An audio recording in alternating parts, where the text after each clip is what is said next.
Depois de ter dito isto, elevou-se à vista deles, e uma nuvem o ocultou aos seus olhos. E como estivessem com os olhos fitos no céu, enquanto ele ia subindo, eis que 2 varões vestidos de branco surgiram junto a eles e lhe disseram: Homens da Galiléia, por que estáis olhando para o céu? Este Jesus, que do meio de vós se levou ao céu, virá do mesmo modo, porque o vistes ir para o céu. Caríssimos fiéis, diante do mistério da Ascensão que a Santa Igreja nos faz contemplar no dia de hoje, é natural que nós nos interroguemos por que nosso Senhor subiu aos céus. E, é claro, existem várias razões para isso, que são enumeradas por São Tomás de Aquino. E a primeira razão é que ele ascendeu aos céus fisicamente para cumprir o que havia dito quando disse: Vós sois daqui de baixo, eu sou do céu. Vós sois desse mundo, eu não sou deste mundo. Ou seja, meus caros, nós somos daqui de baixo. E assim, a primeira razão para a ascensão do Nosso Senhor é justamente confirmar o ensinamento de que o seu lugar é à direita do Pai. E assim, o mistério da ascensão difere da assunção de Maria Santíssima, na medida em que a assunção de Nossa Senhora não foi uma ascensão do seu corpo aos céus pela sua própria força, pela sua própria virtude, mas ela foi justamente aquilo que a própria palavra latina, assumptio, significa: ad se sumere, chamar para si, tomar para si. Deus levou o seu corpo para o céu, de forma que não houve uma elevação física do seu corpo por virtude própria. E assim Nossa Senhora não subiu aos céus da mesma maneira que nosso Senhor. Eles subiram aos céus de 2 maneiras diferentes, e isso indica justamente o seu lugar no céu. E assim nosso Senhor toma seu lugar à direita do Pai. E a direita indica um lugar privilegiado, acima de todos os outros, estando justamente em um nível de igualdade com o Pai. E assim, quando os apóstolos relatam o fato de que ele subiu aos céus e sentou-se à direita de Deus Pai, isso lhes permitiu saber que o lugar de Cristo no céu é aquele do verdadeiro Filho de Deus. Isso lhes permitiu saber que nosso Senhor possui a mesma natureza divina de Deus Pai. E que ele subiu com seu corpo, que eles viram comer, que eles tocaram, que eles viram sofrer e morrer, que é um corpo verdadeiramente humano. Eles veem aí justamente a natureza humana perfeita e a natureza divina perfeita na única pessoa do Verbo encarnado. E vemos também que ele enviará o Espírito Santo dentro de alguns dias.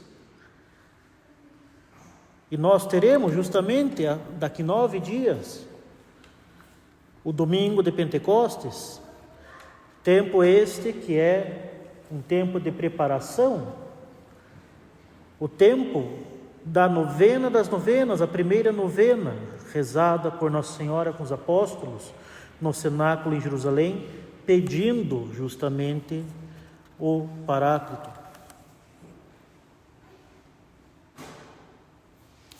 Então nosso Senhor deixa bem claro que é necessário que Ele se vá para enviar o Espírito Santo. E há uma razão para isso.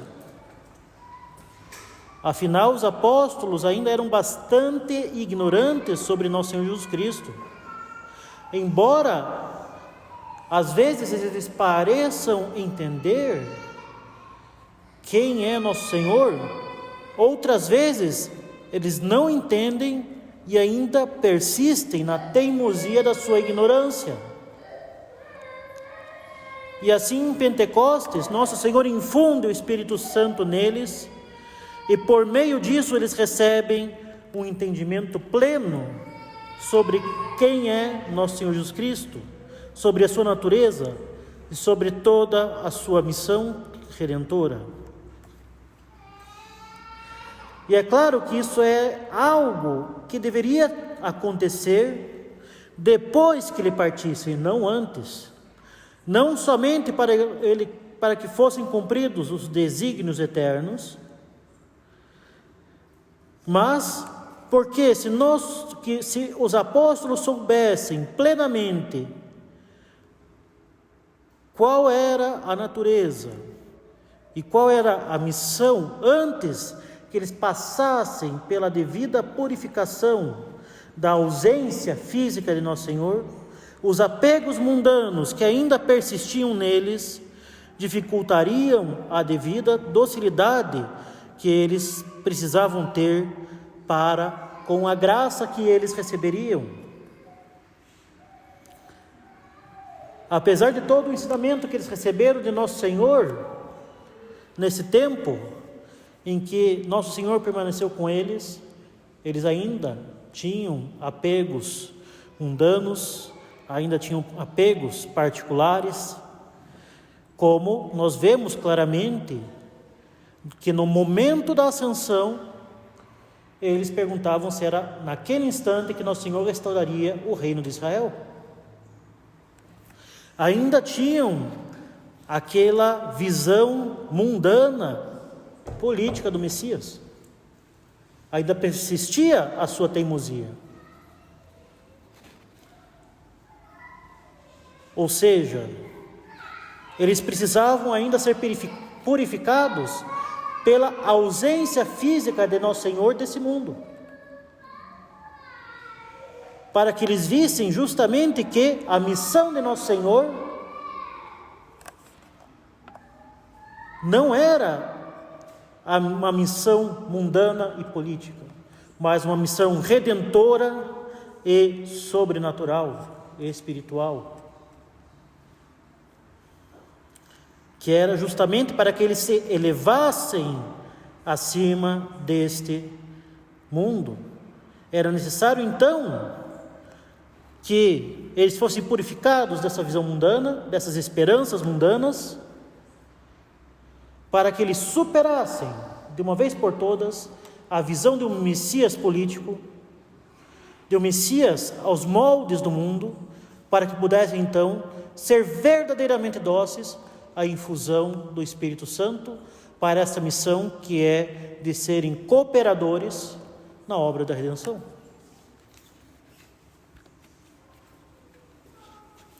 Mas ele deixa bem claro, nosso Senhor: eu não sou deste mundo, mas vocês estão nesse mundo. E por isso que é por isso que antes de ascender, ele passa o seu governo visível da igreja. Cristo é a cabeça da igreja. A igreja é o seu corpo místico. Mas ele passa a liderança visível para Pedro e para os apóstolos, estes submetidos a Pedro. Ele faz isso dando-lhes a missão de anunciar o Evangelho, de batizar todas as nações, de expulsar os demônios. Ele faz isso dando realmente a jurisdição e o governo da igreja a São Pedro e aos apóstolos. E assim esse governo de instituição divina durará até que ele volte, pois Nosso Senhor entrega o governo visível como um poder vicário para ser exercido por São Pedro e seus sucessores, pelos apóstolos e seus sucessores submetidos a São Pedro, enquanto nosso Senhor permanecer invisível nesse mundo. E esta cabeça visível, que é São Pedro e seus sucessores, permanece até o juízo universal. Afinal, como assevera o Concílio Vaticano I, o Papa é o princípio perpétuo da unidade na Igreja Católica, de modo que permanece perpetuamente até que Cristo retorne.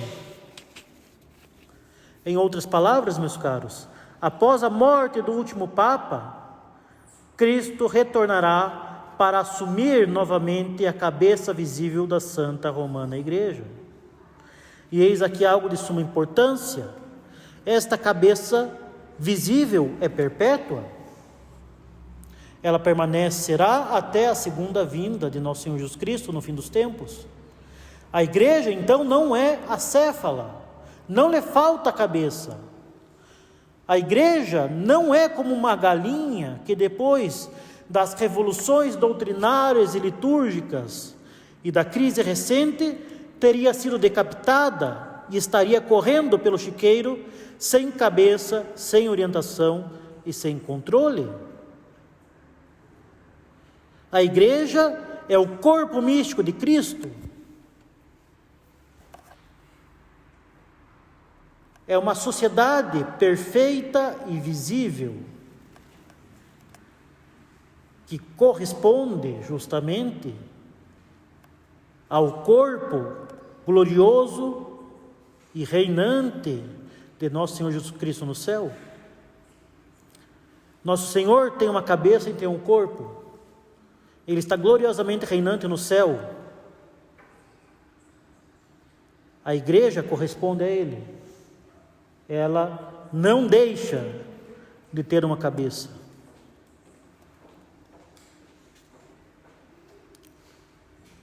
Ela não é uma galinha acéfala. Agora, na crise social e eclesiástica atual, há muitas coisas por aí sem controle. Há muitas coisas que nós vemos hoje em dia que nos surpreendem. Há muitas coisas que até mesmo nos assustam. Há coisas que são verdadeiramente alucinantes e inacreditáveis. E é claro que nós bem o notamos, nós não somos cegos nem surdos. Mas todas essas coisas que se afastam da reta doutrina católica, todos esses comportamentos muitas vezes escandalosos, até mesmo de eclesiásticos e de altos prelados, não são a Santa Romana Igreja, são seus membros. Essas coisas não são o governo da Igreja, não são a autoridade da Igreja, são somente aqueles que ocupam essas posições. Muitas vezes, essas posições de autoridade são ocupadas por pessoas que são más. Mas, se essas pessoas agem mal, a autoridade não se torna, no entanto, má. A autoridade é autoridade dada com poder divino. E o que tudo isso significa, meus caros? Significa que a Santa Romana Igreja sempre terá um Papa, até que o último pontífice morra e Cristo reassuma como cabeça visível da Igreja. Afirmar o contrário, admitir um estado de acefalia, é negar justamente a definição dogmática do Concílio Vaticano I de que o papado é o princípio perpétuo da unidade entre os católicos. E poderiam eventualmente os senhores se perguntar por que o padre está falando disso? É justamente porque essas verdades são muito oportunas e relacionam-se com o mistério da Ascensão. Mas por quê? Porque logo antes da Ascensão ocorre a transmissão deste governo divino da Santa Igreja. Essa noção de que poderia não haver um Papa, e digo aqui um estado de acefalia, e não um conclave demorado, é uma novidade perigosíssima, que vai diretamente contra a promessa de assistência divina de Nosso Senhor e que vai diretamente contra a noção de corpo místico de Nosso Senhor Jesus Cristo. Nunca em toda a história da Igreja foi proposto que se pudesse permanecer um tão longo período sem um Santo Padre como princípio universal de união entre os católicos. Isso é uma novidade perversa e confusa.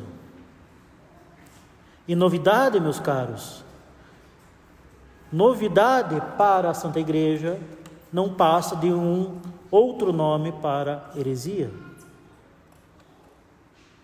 E há ainda, meus caros, uma outra razão para a Ascensão, que é a glória de nosso Senhor Jesus Cristo, em outras palavras, a glória de Cristo. E a glória é a manifestação de alguma excelência.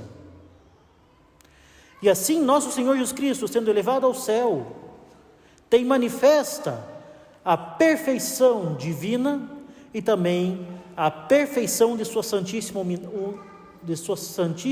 humanidade, que é manifesta a todos os homens e que recebe assim a devida recompensa pela sua obediência, pela perfeição em suas virtudes e pelo seu sacrifício redentor.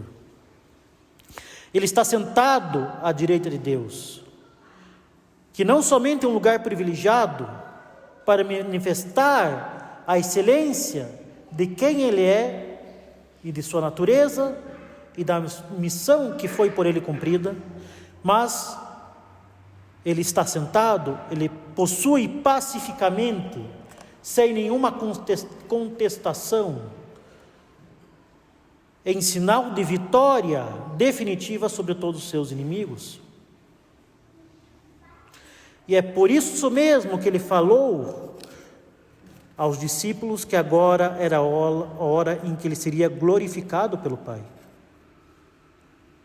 Ele é exaltado e essa é a sua glória. E aí também nós vemos, meus senhores, que os anjos anunciam que assim como Ele foi glorificado subindo aos céus, Ele voltará para julgar todos em toda a sua glória. E por fim, meus caros, nós temos na ascensão do Senhor a prefiguração da nossa própria ascensão,